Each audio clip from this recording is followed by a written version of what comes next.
What's your best "I paid for this so I'm keeping it" moment? The divorce papers arrived on a Tuesday. I was sitting in my home office surrounded by my signed jersey collection, 23 years of careful collecting, every piece authenticated and displayed in custom frames. My wife had always hated them. "Sports memorabilia is just grown men playing with toys," she'd say whenever friends admired my collection. "Why don't you spend that money on something useful?" The papers cited irreconcilable differences, but I knew the real reason. She'd been having an affair with her yoga instructor for 8 months. I'd hired a private investigator after finding suspicious charges on our credit card, hotel rooms during her supposed girls' weekends. The photos were devastating. Her and Brad, tangled together in bed at the Marriott downtown. The same weekend, she told me she was visiting her sister in Portland. 3 days later, her lawyer called. "My client is entitled to half of all marital assets," he said, "including your sports collection." I laughed, actually laughed. "Those jerseys are mine. I bought every single one before we got married. Doesn't matter. They've appreciated in value during the marriage. She's entitled to half their current worth, approximately $340,000. My blood ran cold. That collection represented my entire adult life. The 1986 Flutie jersey I'd saved 3 months for in college, eating ramen noodles for dinner every night.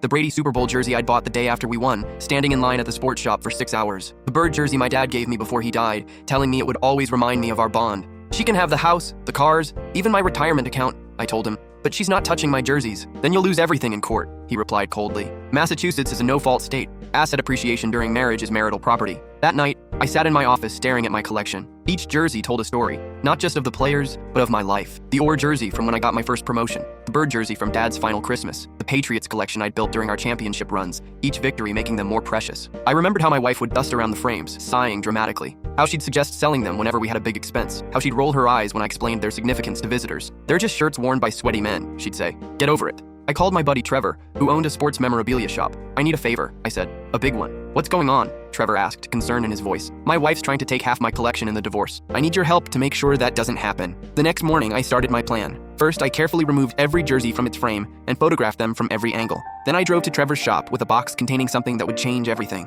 "You sure about this?" Trevor asked, examining my jerseys with the respect they deserved. "Positive. She wants to play games? I'll show her how games are really played." "This is either brilliant or insane," Trevor said, shaking his head. "Maybe both, but I'm not letting her destroy 23 years of collecting because she couldn't keep her legs closed." I spent the next week executing my strategy. By the time her lawyer filed the motion to seize my collection, everything was already in motion. She had no idea what was coming. The court hearing was scheduled for the following Monday. My wife sat across from me, smug confidence radiating from her designer suit. She'd already picked out which jersey she wanted to sell first, probably planning to spend the money on a vacation with Brad. "Your Honor," her lawyer began, "my client is entitled to half the value of the defendant's sports memorabilia collection, valued at $340,000. The judge looked at me. "How do you respond?" I stood up, reached into my briefcase, and pulled out a folder thick with documentation. "Your Honor, I'd like to present evidence that completely changes the nature of this case." Her lawyer's face dropped. My wife's smug expression faltered. "What evidence?" the judge asked. "I couldn't fit what happens next in this short video. Watch the rest down below."